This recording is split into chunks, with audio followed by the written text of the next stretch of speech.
para dizer que nesses 14 dias corrido, a Casa votou projetos que eu gostaria de dar aqui um destaque.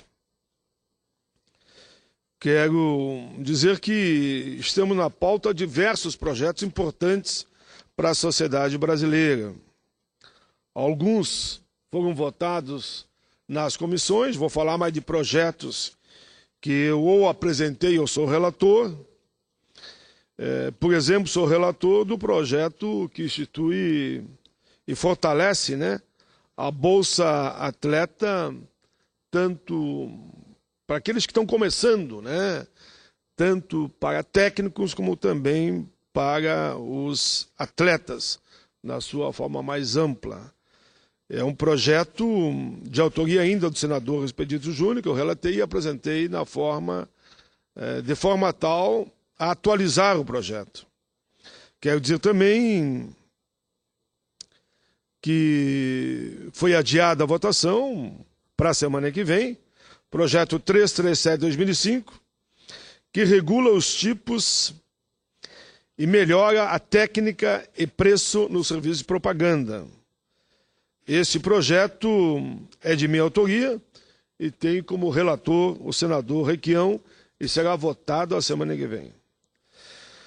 3 projetos que alteram o Estatuto do Idoso também tiveram a sua votação marcada para a semana que vem.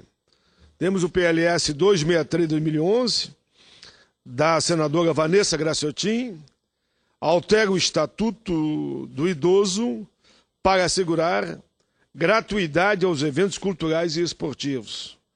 Fui relator da proposta e o meu relatório, claro, é pela aprovação com as emendas da Comissão de Educação. Destaco também que o senador Vital do Rego apresentou o PLS 482/2011, que altera o Estatuto para determinar a abrangência dos benefícios relativos ao transporte coletivo. O senador me contava que essa foi uma sugestão da sua mãe, que também é uma líder política. Eu achei importante, porque ela naturalmente sabe das dificuldades que o idoso enfrenta. Relatei o projeto, fui favorável a essa proposta também. Uma outra alteração no Estatuto de minha autoria é o PLS 151/2012, que também altera a Lei de Alimentos, para ficar mais justo a forma como é feito esse pagamento.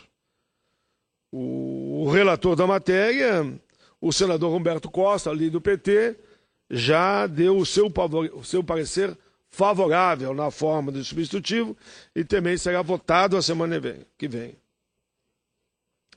Porque esse projeto ele tenta buscar justiça.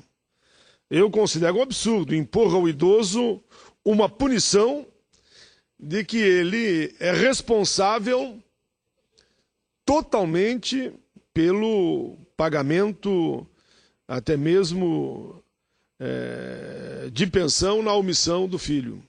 Tem que responsabilizar os filhos.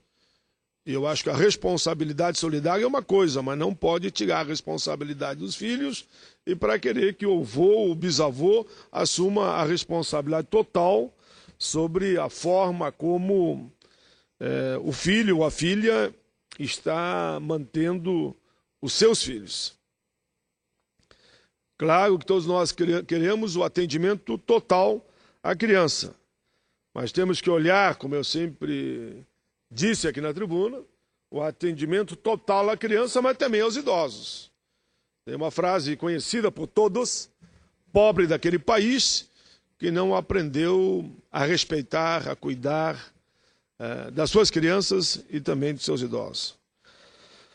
Como eu dizia, senhor presidente, tivemos avanços, uns marcados para a semana que vem, outros já aprovados.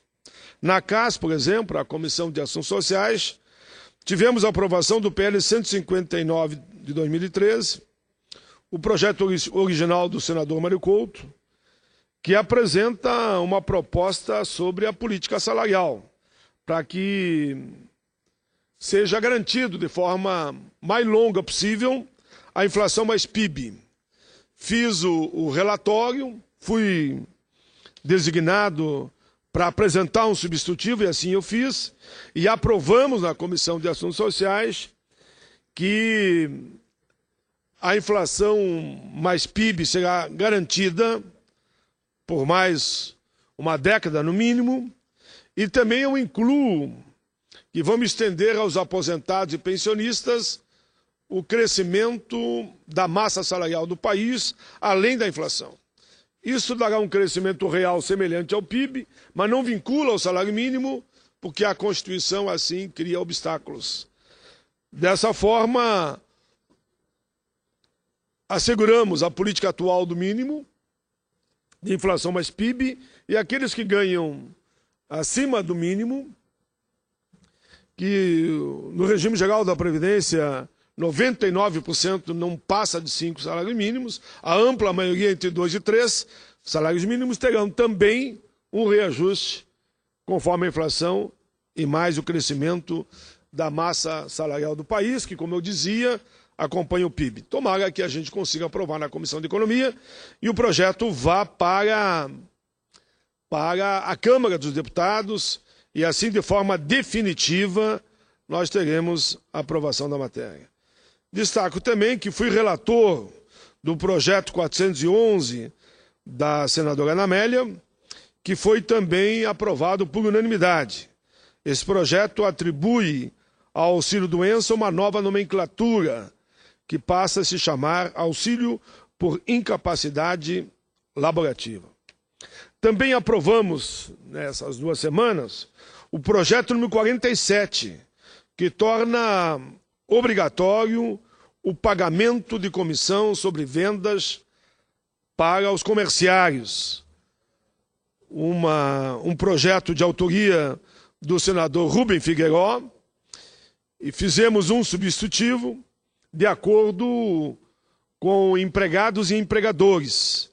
Assim, vai ficar assegurado a todo comerciário que ele terá direito a um percentual sobre as vendas. Um belo projeto, quero aqui cumprimentar o original do senador Rubem Figueiró, que mediante negociação que fizemos com o empresário, com os trabalhadores, com o autor, o nosso substitutivo, que é nosso, não é meu, é nosso, garantiu então a aprovação por unanimidade. Quero destacar também, senhor presidente, uma outra proposta nossa aprovada essa semana. A CCJ aprovou por unanimidade uma PEC de nossa autoria, que tramitava na casa desde 2003, a PEC número 2, que diz e fala sobre a erradicação da pobreza, redução das desigualdades sociais, raciais e regionais. Cumprimento aqui todos os membros da CCJ, mas especialmente o relator da matéria, que foi o senador Vital do Rego, cujo o parecer, com muita competência, garantiu a aprovação e tenho certeza que vai ser aprovado aqui no plenário. Assim, no texto da Constituição, ficará escrito que nós temos compromisso em erradicar a pobreza, reduzir as desigualdades sociais, raciais e regionais. Muito obrigado mais uma vez, é a 3ª vez que eu cito aqui o senador Vital do Rego, que relatou projetos de nossa autoria, e outros que aprovamos de forma conjunta, um inclusive da sua própria mãe. A aprovação desse projeto deixa todos numa visão muito clara da importância de melhorar a qualidade de vida de todo o nosso povo em todo sentido, tanto da miséria como os preconceitos, seja qual forem eles. Nessa semana, nós também aprovamos ainda, para mim, um importante requerimento para a realização de audiência pública na Comissão de Direitos Humanos, para que se faça um importante debate.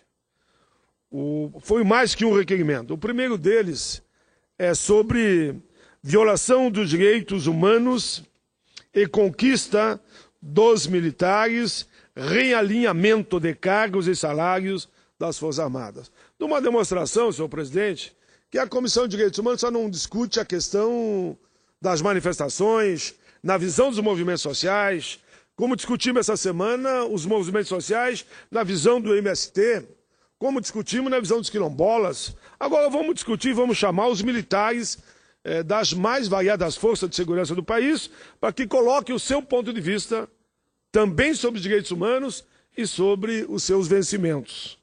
Diga-se de passagem que muitos deles estão com os vencimentos irrisórios. Vamos discutir também as cotas no serviço público, oportunidades iguais.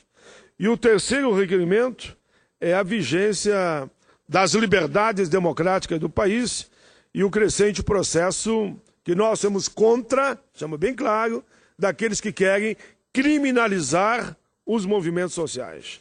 Não concordamos, somos contra, e por isso entendo que a liberdade da manifestação, do protesto, tem que ser assegurada, seja contra o parlamento, seja contra o executivo, seja contra o judiciário, seja na área privada, claro, desde que não haja violência, quebra-quebra e muito menos morte de pessoas, como foi o caso da morte do cinegrafista Santiago.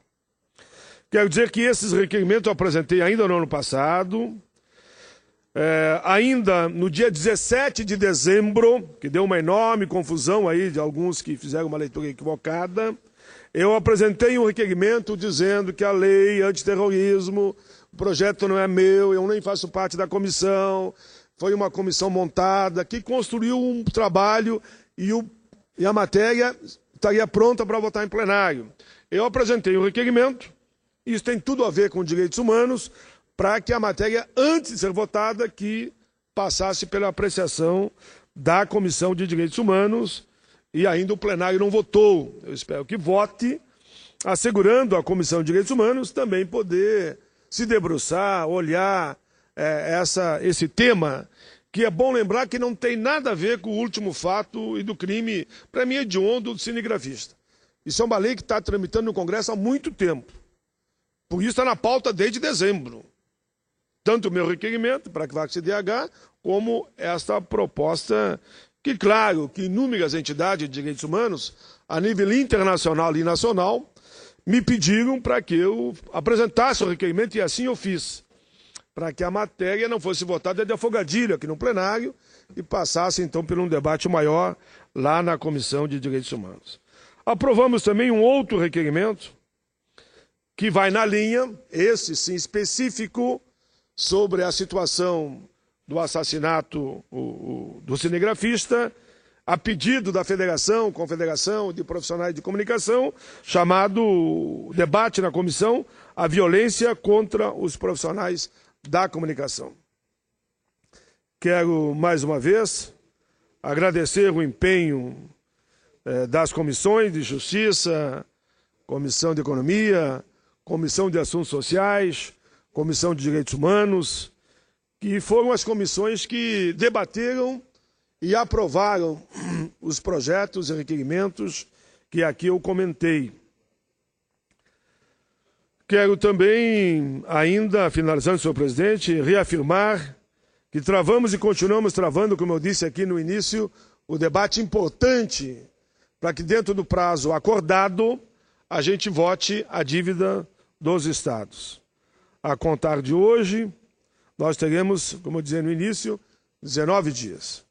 Esse debate é fundamental para todos, no meu entendimento, os estados da nossa federação. Precisamos de bons resultados para que a economia do país continue crescendo, gerando emprego, qualidade de vida e renda para todos. Eu concluo, senhor presidente, essa minha fala. Eu vou presidir, se assim Vossa Excelência entender, e mais tarde eu tenho que fazer um pronunciamento, mas é em nome da liderança do PT e assim eu farei. Aqui eu falei como orador escrito.